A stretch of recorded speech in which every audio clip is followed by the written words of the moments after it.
Good day everyone, this is Chair Mark TV for another video. At ang pag-uusapan natin ay ang first topic ng General Mathematics under Senior High School, which is Relations and Functions. So without further ado, let's get started.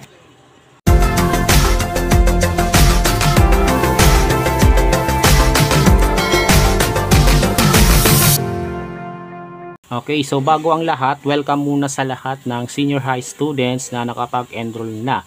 Isa sa mga subjects na iti-take ninyo is yung tinatawag na General Mathematics. So kung ano mang strand na in-enroll ninyo ngayon, mapa STEM, GAS, TVL, or ICT man yun, iti-take nyo talaga itong subject na ito.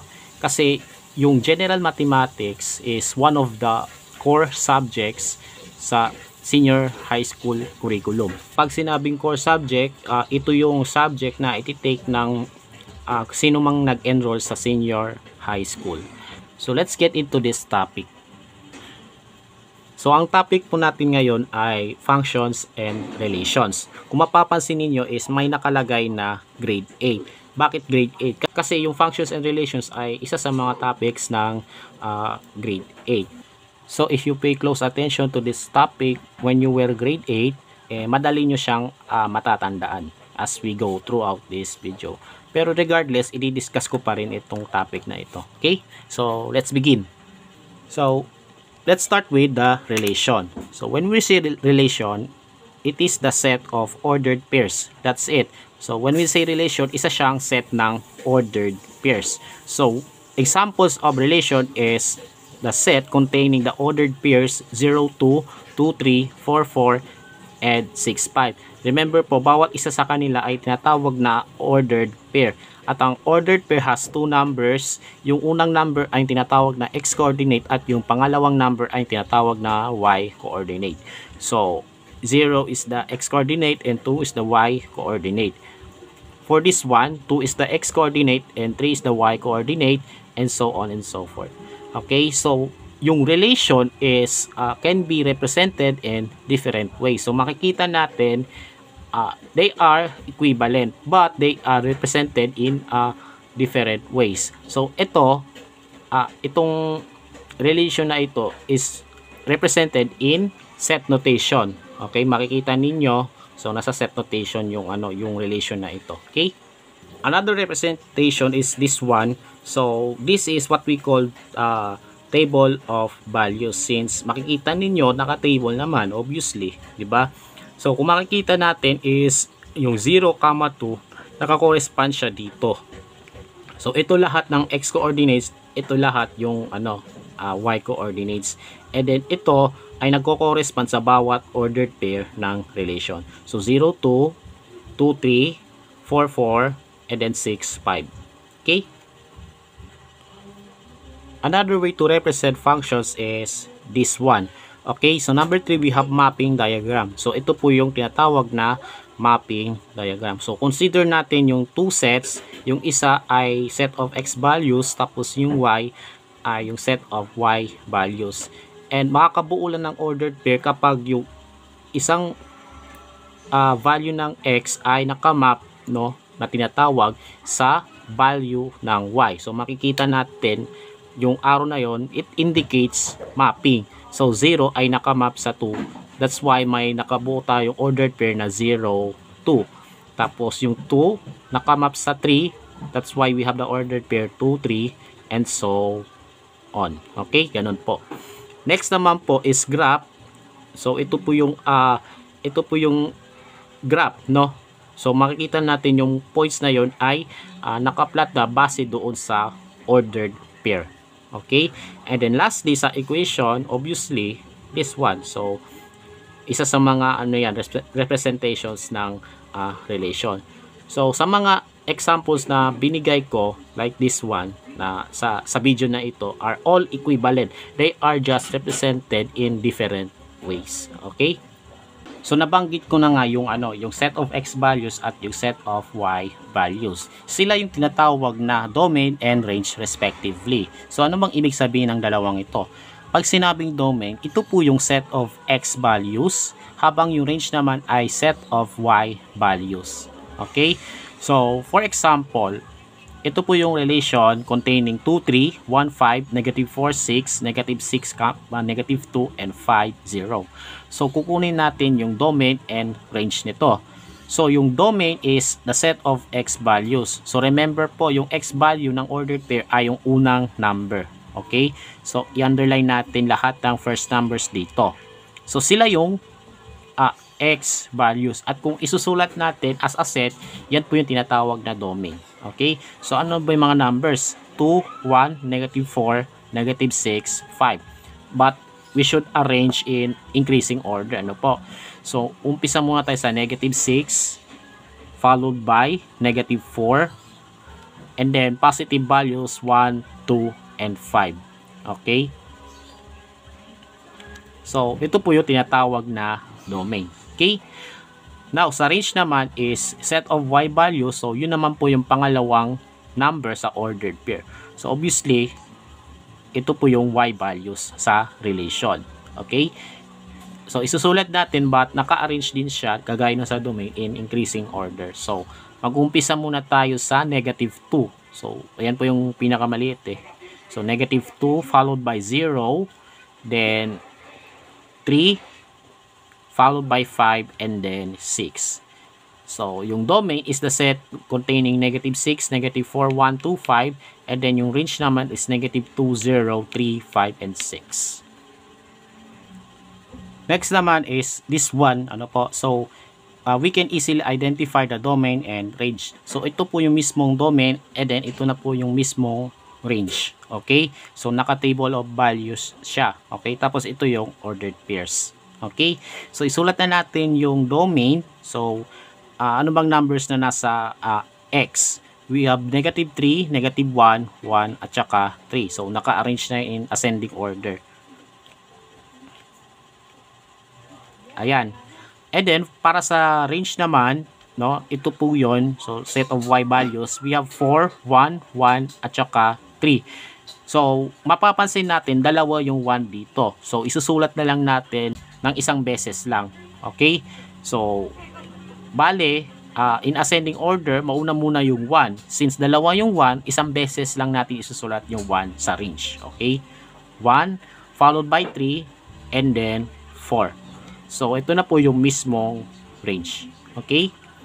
Dito naman, sa mapping diagram, it is the easiest one kasi ito yung mismong domain at ito yung mismong range. Itong mga arrows is yung mapping kung ano yung magiging ordered pair nila. Pero i-disregard natin kapag kukuha tayo ng domain at saka range. So yung domain ay 2, 3, 5, 7. Habang ang range naman ay ito. 1, 2, 4. Okay? Kitang-kita naman natin na ito yung mismong domain at ito yung mismong range. Okay? Ayan po. There are types of relations like one to many to many, one to one, and many to one. So, to start with one to many. Kaya sinabing one to many kasi kung makikita natin dito, may isang x value na nakamap sa 2 or more y values. Like this one. Yung 1 dito sa domain ay nakamap sa 1 at sa 5 na nasa range. Kaya tinawag siyang one to many kasi 1 nagmap siya sa many. Okay? So, yan po yung tinatawag na one to many. Next naman is many to many. So, same thing with one to many but there are 2 or more x values na nakamap sa more than 1 values of y. So, for example, we have 0 nakamap siya sa 1 at sa 4 and then yung 2 nakamap siya sa negative 2 at sa positive 7. So, many to many. Okay? Next naman is one to one. So, as we can see, sa bawat x value sa domain ay nakamap sa tigi-isang value ng y. So, yung 4 nakamap sa negative 1, 8 nakamap sa negative 4, and 2 nakamap sa negative 9. So, tigi-isa sila. Okay? And then, lastly, many to one. So, may mga ibang x values na nakamap sa isang value of y. Like this one. So, tig-isa naman sila pero may mga x values na nakamap sa parehong value ng y na nasa range. So, yung 0 at saka 5 dito ay nakamap pareho sa 9. Kaya itong tinawag na many to 1 kasi yung 0 at 5, yung many, nakamap siya sa isa, sa 1. Okay? So, ayan po. So, yan po yung types of relations. Next naman is proceed na tayo sa functions. Okay, function is a relation where each x value in the domain corresponds to exactly one value in the range. Okay? So sabi daw pag sinabing function, yung bawat x value doon sa domain ay nakakorespond lamang doon sa isang value lamang ng range. Okay? So para mas maintindihan natin, examples tayo. So 1, we have the relation here, 3, 5, negative 4, 2, 4, 8, 1, 6, and then 0, negative 7. So yung 3 nakakorespond sa 5, negative 4 nakakorespond sa 2, 4 nakakorespond sa 8, and so on. Okay? So titignan natin yung x values. Okay? So makikita natin na yung sa bawat x value dito ay nakakorespond sa eksaktong 1 value lamang. In short, lahat sa kanila ay walang magkakaparehas. So lahat sila distinct, magkakaiba. Okay? 3, negative 4, 4, 1, at saka 0. So lahat sila magkakaiba. So ibig sabihin, ito ay isang function. Okay? Next, number 2, we have 5, 3, 4, 2, 4, negative 3, and 1, 6. So, titignan natin yung x values. We have 5, 4, 4, at saka 1. So, makikita natin na dalawang x value dito ay magkapareho, which is 4. Ang pinagkaiba nga lang, yung 4 nakakorespond sa 2 at yung 4 nakakorespond din sa negative 3. So, magkaibang value ng y dito within the same value of x here. So, this makes the relation not a function. So, ibig sabihin, kapag naispatan kang two numbers na magkaparehas, ibig sabihin, not a function. Kasi kung wala, ito ay isang function. Okay, so more examples. So, we have this table of values and aalamin natin kung ito ay function or not. So, titignan lang natin is yung x, yan po yung basis natin kung function siya o hindi. So, kung makikita natin, lahat sila ay magkakaiba regardless sa values ng y. Kung pare-parehas man o hindi. Basta, sa bawat x value ay nakakorespond sa iisang value ng y. Okay? So, this is considered as a function. Okay? And then for this one, we have this table of values. So, we have 4, 1, 0, 1, 4. So, mapapansin natin na meron tayong naispatang two pairs of identical x values, 4 at saka 1. Okay, yung 4 nakakorespond sa negative 2 at the same time yung 4 nakakorespond sa positive 2. So magkaibang values ng y within the same value of x. So nilabag niya yung definition ng function, so this is not a function. Okay? Ayan po. Next naman is balik muna tayo sa types of relation, but this time i-identify natin yung bawat type ng relation, kung function ba ito o hindi. So to start with this one, so itong mapping diagram, so mapapansin natin yung 1 nakamap siya sa 1 at the same time nakamap siya sa 5. Yung salitang map ay equivalent doon sa term na correspond. So yung 1 nakakorespond sa 1 at yung 1 din nakakorespond sa 5. Ang kinalabasan kasi is 1, 1 at saka 1, 5, which has two identical x values dito. Okay? So, ibig sabihin, hindi siya function. So, this is not a function. Okay? Next, pangalawa, ito naman, no? So, again, yung 0, nakamap siya sa dalawang x values at tapos yung 2, nakamap din siya sa 2 values. So, hindi rin siya function. Kaya ang sagot ay not a function. Okay? Basta meron tayong x value na nakamap sa 2 or more values ng y, then this is not a function. Okay? Next, number 3, we have 1 to 1. So, mapapansin natin na sa bawat x values ay nakamap lang sa iisang value ng y. So, that makes a function. So, this is a function.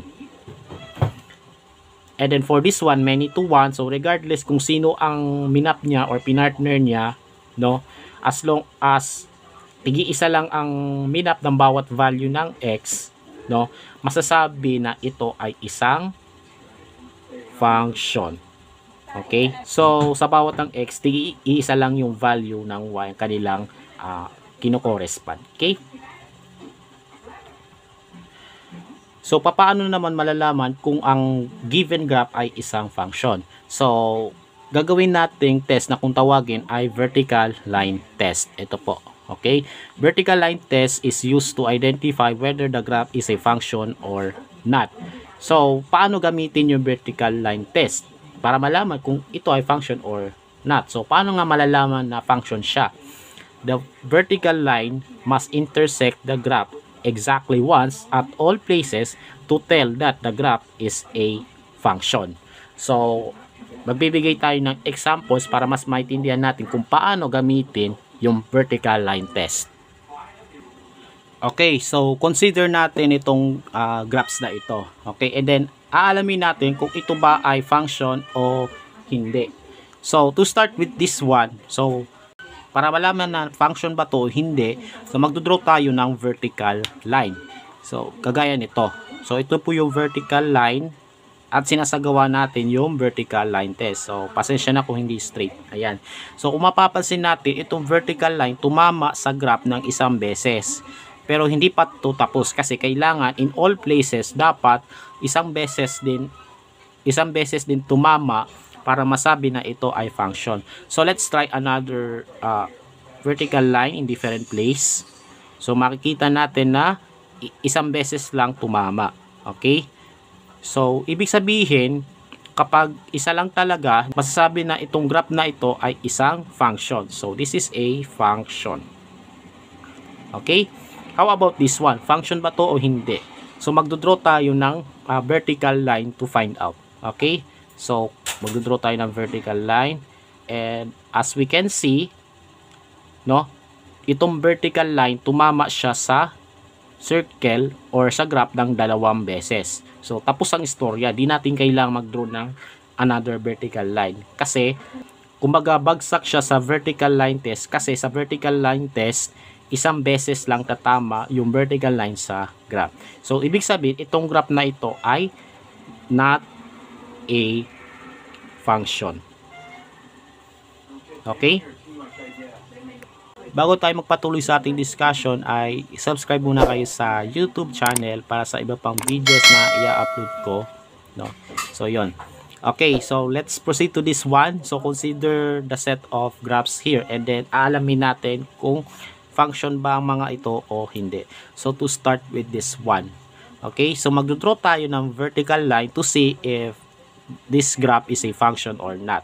So ayan, magdo tayo ng vertical line and it turns out na isang beses lang tumama. So let's try another one, no? So makikita natin na isang beses lang talaga tumama yung vertical line kahit saan. So ibig sabihin, this one is a function. Okay, function siya. Next, for this one, so ang tawag dito ay ellipse, no? Or oblong, di ba? So, let's find out if this is a function or not. So, mag-draw tayo ng vertical line. So, makikita natin na 2 beses tumama. So, that's it. Ito na po yun. No? End of the story. So, this is not a function. Ayan. Next, pangatlo. How about this one? Function ba to o hindi? So, mag-draw tayo ng vertical line. So, makikita natin na isang beses lang tumama. Sigurado ka ba na function ba to? Kasi isang beses lang. Mag-draw tayo ng vertical line dito. So, it turns out na yung vertical line na ito ay tumama sa graph ng 3 beses. So, ano bang ibig sabihin nito? Hindi siya function. So, ang sagot dito ay not a function. Kasi dapat, masasabing function lang dapat ito kapag sa lahat ng pagkakataon, sa lahat ng lugar, isang beses lang tatama yung vertical line. Eh dito, nagtatlo siya dito, kahit sabihin natin, isa lang dito. Okay? Ayan, so, this is not a function as well. And then for this one, function ba to o hindi? So, mag-draw tayo ng vertical line. Okay, so, isang beses lang siya tumama. Oh, let's try another one. Isa lang, isa lang, isa lang, and confirm. Isang beses lang tumama yung vertical line kahit saan. Ganito po, ha? Ganito po ang vertical line test. So, ibig sabihin, this is a function. So, ayan po. Okay, so the last part naman is yung equation. So, paano ba malalaman kung yung equation ba ay isang function? So, to identify or to find out, no, solve muna for y in terms of x. Okay, so number 1, we have y is equal to 3x plus 5. So, this is already solved for y in terms of x. And then, paano malalaman na function siya? Ganito po. Kapag nag-substitute ka ng value ng x dito, no, there is one and only one value of y na mapoproduce. So, ibig sabihin nun, let's say y is equal to 3x plus 5, diba? Kapag sinubstitute natin, yung any value of x dito, let's say 1, so we have 3 times 1 plus 5, so 3 times 1 equals 3 plus 5 equals 8. So, there is one and only one unique value of y for each value of x. So, ibig sabihin, this equation is a function. Next, number 2, we have y squared is equal to x plus 3. So, to find out whether this is a function or not, isolve mo muna for y in terms of x. So, naka-square yung y. So, kunin natin square root both sides. So, y squared is equal to x plus 3. Square root both sides, no? And kapag kukuha tayo ng square root, make sure na maglalagay tayo ng positive or negative sign. Okay? Positive or negative square root of x plus 3. Okay? And then, let's try to substitute any value of x here. So, let's say x is equal to 6. Okay? Halimbawa, x is equal to 6. So, we have positive or negative 6 plus 3. Then 6 plus 3 is equal to 9. Okay, positive or negative square root of 9. And then square root of 9 is 3. Positive or negative 3. So, ibig sabihin, isang value ang x ang sinubstitute natin dito, pero ang lumabas, dalawang values of y. Y is equal to positive 3 at saka y is equal to negative 3. So, ibig sabihin, sa isang value ng x, magkakaroon tayo ng dalawang values ng y. So, ibig sabihin, hindi siya function. So, this is not a function. And take note, kung isusulat natin as ordered pair, magiging ano siya, 6, 3, at 6, negative 3. So, makikita natin na parehong value ng x, magkaibang value ng y. So, this is not a function. Next, number 3, we have 3xy is equal to 1. So, let us solve for y first, no? So, 3xy is equal to 1. Okay? Then, divide both sides by 3x. So, cancel na to. So, this will become y is equal to 1 over 3x. Okay? And then, kung mapapansin natin, for each value of x here, there is one and only one value of y na mapoproduce for all values of x. So, ibig sabihin, this is a function. And for the last one, we have x squared plus y squared is equal to 4. So, let's solve for y first. So, x squared plus y squared is equal to 4. Ilipat si x squared sa kabila. We have y squared is equal to 4 minus x squared. Okay? And then, square root both sides. No? So, y is equal to, maglalagay tayo ng positive or negative kasi square root eh. Kinukuha natin square root both sides eh. So, positive or negative square root of 4 minus x squared. Okay. So, let's try to substitute one of the values of x. So, let's say, x is equal to 0, no? Isang value of x ang isa-substitute natin, ha? Isang value ng x. So, positive or negative square root of 4 minus 0 squared, no? 0 squared ha. 0 squared is 0. 4 minus 0 equals 4. Okay, diretso na tayo sa positive or negative square root of 4. And then y is equal to positive or negative 2 because square root of 4 is 2. So as you can see, if x is equal to 0, y is equal to positive 2 and negative 2. So nag-produce tayo ng dalawang values ng y, magkaibang values ng y sa isang value ng x. So ibig sabihin, itong equation na ito ay not a function. So kung meron kayo natatandaan dito sa equation na ito, this is actually the equation of a circle. So ang graph ng circle, malamang ito bilog, 'di ba? Tapos kung gagamitan natin ang vertical test, no? Tumama yung vertical line sa circle ng dalawang beses. So this is not definitely a function. And that's all for today's topic about relations and functions, and I hope na meron kayo naintindihan sa video na ito. So, dapat nakapag-review na kayo about dito kasi marami pa tayong topics na i-discuss related to this one. Alright, so do not forget to subscribe to my channel for more videos and follow me also on my TikTok account. Stay safe, God bless, as always. Have a great day to all.